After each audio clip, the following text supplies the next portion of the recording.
नमस्कार मित्रांनो, आज 27 मे आणि फायनली लपंडावच्या आजच्या भागात आपण पाहणार आहोत की ही सरकार आता सगळ्यांसमोर आली आहे आणि सरकारला परत आलेलं बघून घरातले सगळे घाबरलेत.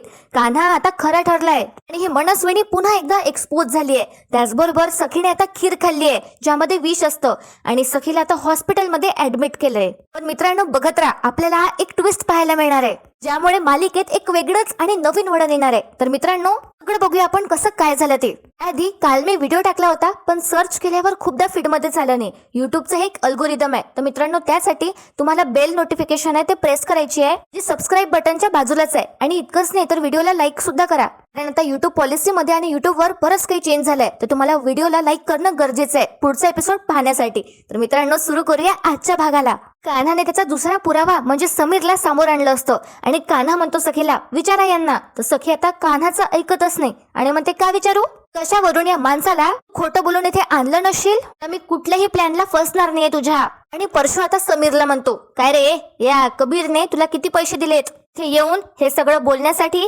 कान्हा आता समीरला जायला सांगतो आणि म्हणतो समीर तू जा इथून, आपण नंतर बघू काय ते. आणि ही मनस्विनी आता समीरकडे रागातच बघते. आता कान्हा सगळ्यांना म्हणतो झालं का सगळ्यांचं, झालं बोलून, तुमच्या सगळ्यांच्या डोळ्यावर पट्टी बांधली आहे हे बघून मला आनंद वाटतोय. वाह छान, पण ही डोळ्यावरची पट्टी जी आहे ना ती लवकरच उतरणार आहे. ते आता कान्हा एकदम कॉन्फिडन्सने सगळ्यांना म्हणतो तयार आहात ना स्वतःचे डोळे उघडून घ्यायला. बघा आता कान्हा काय करतो. कान्हा सगळ्यांना म्हणतो आता काय ना डोळ्यांबरोबर कान पण उघडे ठेवा.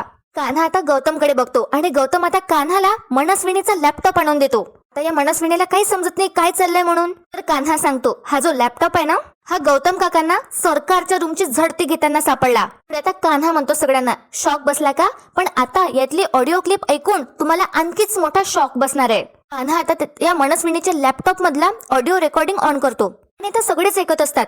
त्यामध्ये असं असतं जेव्हा मनस्विनीने तिच्या बहिणीला म्हटलं असतं की तुझ्या भूतकाळात जे काही घडलंय ते सगळं मला सांग, तुझ्याकडे फार वेळ नाहीये. कान्हा आता मनस्विनीकडे बघतो तर आता मनस्विनी म्हणते काय आहे हे, नाही आवाज तर माझाच वाटतोय पण मी हे कधी बोलले. कान्हा म्हणतो आता अच्छा आठवत नाहीये का. त्यानंतर कान्हा आता सखीला म्हणतो बेबी सरकार तुमच्या खऱ्या आईकडून त्यांच्या भूतकाळातली सगळी माहिती बाईने रेकॉर्ड करून घेतलं होतं आणि म्हणून कधी पण त्यांना आपण भूतकाळातला प्रश्न विचारला तेव्हा ते लगेच सांगतात, त्याचं उत्तर त्या सहजच देतात.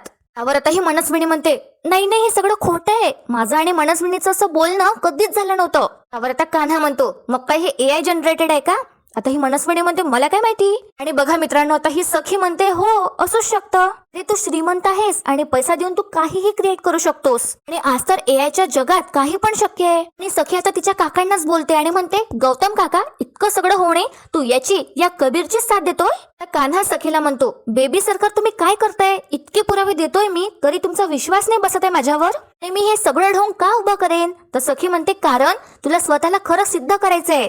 तर कान्हाला वाईट वाटतं आणि कान्हा सखीला म्हणतो माझ्यावर तुमचा विश्वास नाहीये आणि या बाईचं तुम्हाला सगळं खरं वाटतंय. त्यावर सखी म्हणते हो आहे, कारण मी माझ्या आईच्या माईची ऊब अनुभवली आहे. कान्हा सांगतो अरे तेव्हा ती तुमची खरी आई होती, ती बाई नव्हती तेव्हा. आता कान्हा सखीला म्हणतो एक मिनिट, तेव्हा तुमच्या खऱ्या आईने सरकारला घराबाहेर हाकललं होतं तेव्हा तुम्ही 2 दिवस तुमच्या आई बरोबर होतात. तेव्हा तुमच्या दोघींमध्ये जे काही घडलं होतं त्यामधलं तुम्ही विचारून बघूया यांना उत्तर येतं की नाही, विचारा यांना. तर आता सखी कान्हालाच म्हणते काहीही गरज नाहीये याची, मला नाही खेळायचा आता हा खेळ पुन्हा. आज झालं. तर आता गौतम सखीला म्हणतो सखी प्लीज फक्त एकदा कर. कबीर म्हणतो ते ऐक, परत त्याच्यासाठी नाही तर किमान माझ्यासाठी. तर आता ही मनस्विनी रागातच बघते गौतमकडे. सखी म्हणते मनस्विनीला सॉरी आई, माझा तुझ्यावर संशय नाही आहे ग, माझा पूर्ण विश्वास आहे, पण आता मला नाईलाजाने तुला हे विचारावं लागतंय, प्लीज मला तू एका प्रश्नाचं उत्तर दे. आता सगळे पाहू लागतात. सखी म्हणते रामनवमीच्या रात्री तू मला काय शिकवलं होतंस. कान्हा मनस्विनीकडे वळतो. आता ही मनस्विनी थोडी थांबते आणि मग लगेच सांगते मोदक. ही नंदा स्माइल करते आणि सगळ्यांना आश्चर्याचा धक्काच बसतो, सगळ्यात जास्त तर कान्हाला. तर इथे आपल्याला फ्लॅशबॅक दाखवलं जातं की नंदाने आधीच मनस्विनीला वॉर्न केलं होतं आणि तिला सांगितलं होतं आणि नंदाने आधीच मनस्विनीला सावध करून असं म्हटलं असतं की स्वतःला हुशार समजणाऱ्या माणसाची अडचण काय असते माहितीये का, तो स्वतःलाच लय हुशार समजतो, हुशारीच्या धुंदीतच राहतो आणि मग जर एखादी बारीक चूक जरी असली ना तर ती त्याच्या लक्षातच येत नाही. तर हेच बघ ना, तू सखीची आई आहेस हे तू सिद्ध केलंय, पण तुला घरातल्या बाहेर हाकलल्यानंतर सखी तिच्या खऱ्या आई सोबत होती. आणि मग त्यांच्यात गप्पा रंगल्या असणार, गोष्टी झाल्या असणार, काहीतरी गुपित असणार का नाही हे तुला माहितीये का? बरं आता तेव्हा मनस्विनीने म्हटलं असतं मला का माहिती असाव्यात ह्या गोष्टी, त्याची गरज वाटत नाही. पण ही नंदा मनस्विनीपेक्षा एक पाऊल सामोरच असते. तर ह्या नंदाच्या आधीच हे लक्षात आलं असतं आणि नंदाने आधीच म्हटलं असतं की हा सोपा खेळ नाहीये, त्याची गरज आहे. कबीर 100 लांडगे मेल्यानंतर जन्मतो का नाही, एवढा तो हुशार आणि धूर्त आहे. त्याला तू कमी समजू नकोस. त्याला मी ओळखण्याचा लय प्रयत्न करतेय. मला माझा अंतरात्मा सांगतोय पण त्या गोष्टी आपण सोडून दिल्यात, नेमक्या त्याच गोष्टी तो धरायचा प्रयत्न करणार. तेव्हा ही चूक करून नाही चालणार. आणि तेव्हा मनस्विनीने नंदाला सांगितलं असतं की ठीक आहे मग तू आताच सखीकडे जा आणि बोलता बोलता त्या गोष्टी तिच्याकडून काढून घे, ते मग मला येऊन सांग. सिंपल. वर नंदाने म्हटलं असतं आता सांगणार तर माझ्या लाडक्या लेकीसाठी एवढं तर मला करावंच लागेल. आणि प्रेझेंट मध्ये आता असंच होतं. नंदाने आता सखीकडून सगळं काढून घेतलं असतं म्हणून मनस्विनीला सगळं माहिती होतं. आणि आता सखी कान्हाला म्हणते हे बरोबर आहे, आईने मला रामनवमीच्या दिवशी मोदक बनवायला शिकवले होते. तर ही सरकार लवकरच सखी समोर येणार आहे. बघत राहा प्रेक्षकांनो. आता काय होतं, तर ही मनस्विनी मुद्दामच म्हणते नाही नाही थांब सखी, ते मोदक कसे बनवले होते मी तेही सांगते याला, मगच याचा माझ्यावर विश्वास बसेन. हे ऐकून आता परशु आणि मीनाक्षीला तर खूपच चांगलं वाटत असतं. जेव्हा आता यांना माहिती होतं ना तेव्हा यांची पंढरीच घाबरते. खूप मज्जा येणार आहे समोर बघायला. बघत राहा. इथे आता काय होतं, ही मनस्विनी सगळं एक्सप्लेन करते. आणि मग आता मनस्विनी सांगते कान्हाला सखीने त्या दिवशी पहिल्यांदाच मोदक बनवलेत. हो ना ग सखी. आता सखी इमोशनल होते आणि म्हणते हो यातला शब्द आणि शब्द खरा आहे. सखी आता कान्हाला म्हणते झालं का तुझं समाधान, की तुला आणखी काही विचारायचंय? काय रे बाबांच्या कार्याच्या दिवशी तुला इथे येऊन तमाशा घालायला लाज नाही वाटली? तर तुझ्यात थोडी जरी लाज, थोडा जरी स्वाभिमान शिल्लक असेल ना तर प्लीज चालता हो इथून. आता कान्हाचा पेशन्स संपतो आणि कान्हा या मनस्विनीला म्हणतो कसं केलं हे सगळं, कसं केलं हे? कान्हा या मनस्विनीच्या आता अंगावर जातो त्याच्या रागाच्या भरात आणि मनस्विनीला म्हणतो कसं मॅनेज केलं हे सगळं, की सखीला कोणालाही मूर्ख बनवू देणार नाहीये. त्यानंतर कान्हा आता या सरकारचा हात पकडतो आणि म्हणतो सांग, आजपर्यंत तू बऱ्याच लोकांना त्रास दिलायस, लोकांचे जीव घेतले, आज तुझा खरा चेहरा सगळ्यांसमोर आणल्याशिवाय मी इथून जाणारच नाहीये. तर आता ही मनस्विनी सुद्धा कान्हाकडे एकदम रागात बघते डोळे काढून आणि म्हणते सोड मला. कान्हा म्हणतो नाही मनस्विनी, आज तुझा शेवटचा दिवस आहे, खरं खरं काय ते स्वतःच सगळ्यांना सांग. तर आता ही नंदा मध्ये येते आणि म्हणते बाई बाई कसा बोलतोय हा, अरे सोड रे माझ्या तेजोडीचा हात. तर कान्हा आता या नंदाचाच हात झटकतो आणि म्हणतो बास, साम दाम दंड भेद, आज काहीही झालं तरी या मनस्विनीचा खरा चेहरा सगळ्यांना कळल्याशिवाय मी जाणार नाही इथून. तर कान्हाने ठरवलंच असतं. आता ही मनस्विनी नाटक करते आणि म्हणते सखी सांग ना याला. आता परशु सुद्धा येतो आणि कान्हाचे हात पकडतो मागून.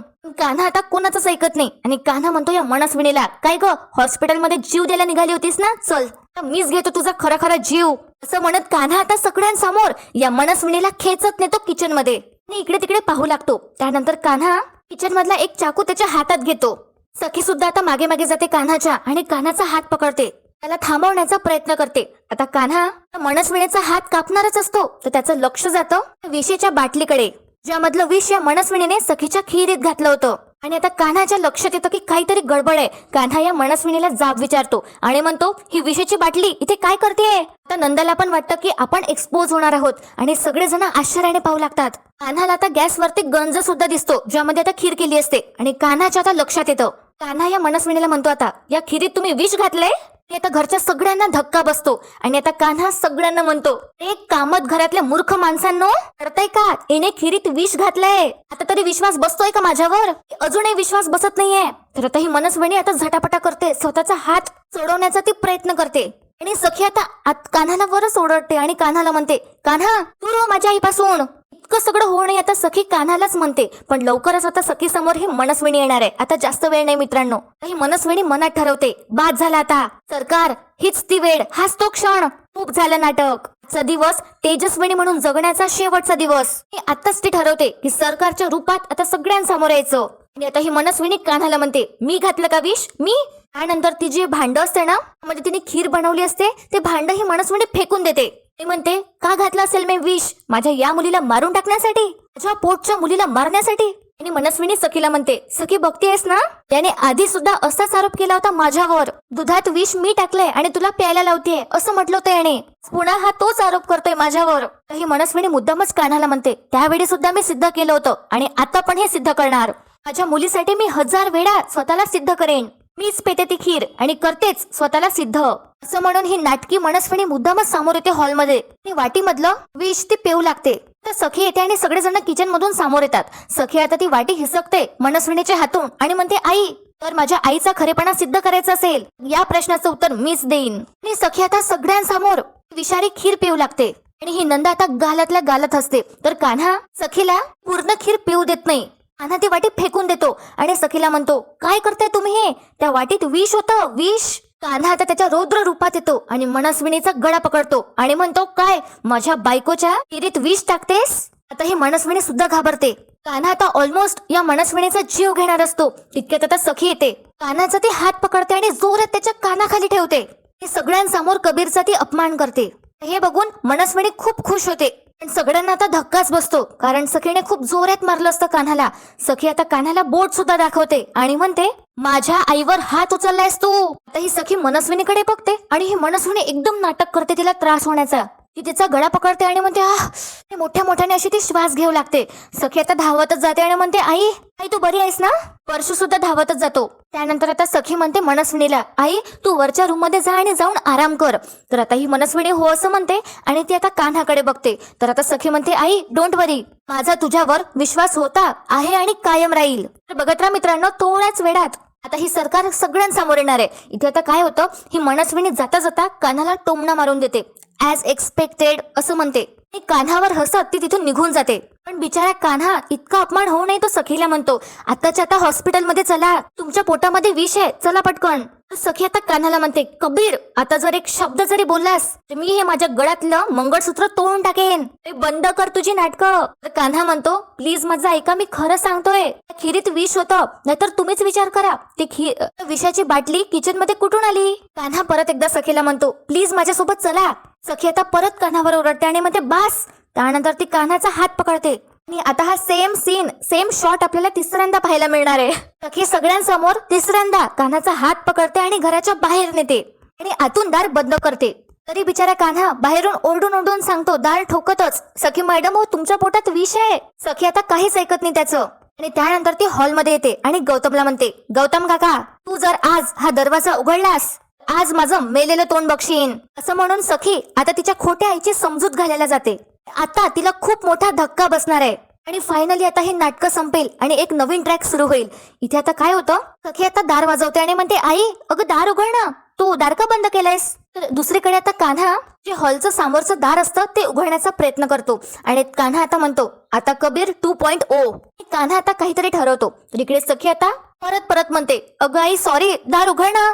अगं तुला या सगळ्यातून जावं लागलं, खरंच सॉरी, पण मी तुला शब्द देते जे कबीर प्रकरण आहे हे इथल्या इथेच थांबेन. आई मी आजच त्याला डिवोर्स देऊन टाकेन. आई प्लीज दार उघड ना. तर इथे आता बाहेर कान्हा दाराला असे धक्के मारतो आणि 4-5 धक्के मारल्यावर आता ते दार उघडतं. आणि दुसरीकडे आता सखी ओरडून ओरडून म्हणते परत, आई प्लीज दार उघड, माझा तुझ्यावर विश्वास आहे. तर आता सखी जरा धक्का लावून बघते तर दार उघडच असतं. सखी आता या मनस्विनीच्या खोलीत येते आणि म्हणते, मला माहिती आहे की तूच माझी आई आहे. आणि सखी आता वर बघते तर काय, समोर सरकार असते तिच्या खऱ्या रूपात. तेच आधीची हेअरस्टाईल, तिच्या त्या साड्यावर जॅकेट, त्याच वेशात. आणि आता सखीला खूप मोठा धक्का बसतो. आणि आता थरथरत्या आवाजातच सखी म्हणते, म्हणजे तू माझी आई नाहीये? आता ही मनस्विनी म्हणते सखीला, धप्पा कसा वाटला मनस्विनीचा? उप्स, सरकारचा हेड. आता ते विष सखीच्या पूर्ण शरीरात फैलत असतं आणि सखीचा एकदम गळा चोक होतो. सखीच्या तोंडातून रक्त येतं आता. ही सरकार मस्त मजा घेत असते या क्षणाची. सखीला तिच्या डोळ्यासमोर तडफडताना बघून मनस्विनीला खूपच आनंद होतो. तर इकडे आता कान्हा धावतच वर जातो. खाली सगळे बघत असतात. कान्हा आता धावत सखी जवळ जातो. सखी आता कान्हाकडे बघते आणि त्यानंतर आता सगळेच येतात घरचे आणि मनस्विनीला सरकारच्या रूपात बघून सगळे जण शॉक मध्ये जातात. आणि आता कुठे जाऊन सगळ्यांना समजतं की घरात जी बाई आहे ती मनस्विनी उर्फ सरकार आहे. तर आता ही मनस्विनी मस्त मजा बघत असते आणि तिच्या खुर्चीत बसली असते. तर इथे आता सीन शिफ्ट होतो आणि कान्हा सखीला आता उचलून हॉस्पिटलमध्ये घेऊन येतो आणि डॉक्टरांना सांगतो, डॉक्टर प्लीज काहीतरी करा, अर्जंट आहे. सखीला आता ऍडमिट करण्यात येतं. आता हॉस्पिटलमध्ये कान्हा, गौतम, परशू आणि मीनाक्षी असतात. आता कान्हा स्वतःवरच दोष देतो आणि म्हणतो, गौतम काका काय होऊन बसले हे? मी होतो तिथे, समोर होतो, मला काही करताच नाही आलं, मला माझीच लाज वाटतेय. सखी मॅडमला काही होणार नाही ना? तर गौतम म्हणतो, तू शांत हो, सखी जवळ प्रेम करणारी इतकी माणसं आहे. आता बघा काय होतं. हा परशू आता हळूच आवाजात मीनाक्षीला म्हणतो, मीनाक्षी ऐक ना, मी कोणाला बोललो नाहीये पण तुला सांगतो मला. त्यावर आता मीनाक्षी घाबरतच म्हणते, हो ना, माझी पण भीती निघतच नाहीये. पुढे परशू म्हणतो, आपण जे पाहिलं ते खरं होतं ना ग? म्हणजे इतके दिवस वहिनी म्हणून सरकार होती आपल्या घरात? मीनाक्षी म्हणते हो ना, आपण इतके दिवस तिच्या समोर किती बडबड केली. त्यावर परशू म्हणतो हो ना, मी तर तिच्या समोर तिला शिव्या द्यायचो. आता आठवून आठवून माझ्याच घशाला कोरड पडलीये. आता हा परशू खूपच घाबरतो आणि मीनाक्षी म्हणते हो ना, म्हणजे कान्हा जे काही सांगत होता ते सगळं खरं आहे. तर कान्हालाही ऐकू येतं आणि कान्हा म्हणतो नाही, खोटं बोलत होतो मी. इतके दिवस मी जे काही सांगत होतो ते खोटं होतं. खोटारडा माणूस आहे नाही का मी, नका विश्वास ठेवू. तर आता परशू म्हणतो ऐक ना. तर परशू कान्हाला म्हणतो ऐक ना. तर कान्हा म्हणतो तुम्हीच ऐका. इतके दिवस मी डोकं फोडू फोडू सांगत होतो की ती सरकार आहे, तुमच्या घरात आहे बाई, तरी सुद्धा तुम्ही ऐकलं नाही. एवढं कसं काय, सॉरी टू से, पण एवढं कसं काय तुम्ही मूर्ख असू शकता? तर तुमचं तुम्हाला नाही कळत, पण बाहेरचा माणूस तुम्हाला सांगतोय ना. पण नाही, तुम्हाला माझ्यावर विश्वास ठेवायचाच नाहीये. ठीक आहे मग भोगा आता. तर आता हा परशू लाडीगुडी लावतो हा कान्हाला आणि म्हणतो सॉरी ना कबीर, अरे चुकलं ना आमचं. मीनाक्षी सुद्धा आता कबीरची माफी मागते आणि म्हणते चुकलं आमचं. पण आता आमच्या लक्षात येत आहे, जी घरात आहे ती सरकार आहे आणि जी दरीतून खाली पडली ती आमची खरी वहिनी होती. आमची तेजस्विनी वहिनी आता या जगात नाहीये. आणि आता परशू मीनाक्षीला धीर देतो आणि म्हणतो इतक्या वर्षाने सखीची खरी आई तिच्या आयुष्यात परत आली आणि या बाईने तिला 2 क्षणही नाही जगू दिले तिच्या बरोबर. सखीने किती जीव लावला त्या सरकारला तिची खरी आई समजून, सगळी प्रॉपर्टी तिच्या नावावर केली. पण या नीच बाईने आमच्या सखीला विष पाजलं. आता आम्ही तिला सोडणार नाही. मीनाक्षी सुद्धा म्हणते इतकी नालायक बाई आहे ना ती, नाही तिला आता सोडायचंच नाही. आणि आता परशू आणि मीनाक्षी ठरवतात या सरकार जवळ जायचं आणि तिला जाब विचारायचा. तर मीनाक्षी म्हणते आम्ही त्या बाईला तिची जागा दाखवतो. दोघे आता निघून जातात आणि कान्हाला म्हणतात सखीला शुद्ध आली की आम्हाला कळव. इकडे आता कान्हाला खूपच टेन्शन येतं. कान्हा आता गौतमला म्हणतो काका, माझ्यावर माझ्या घरच्यांचे संस्कार आहे म्हणून मी गप्प होतो. जर सखीला काही झालं ना तर बाबांची शपथ त्या सरकारचे तुकडे तुकडे करून टाकेन. शब्द आहे हा माझा.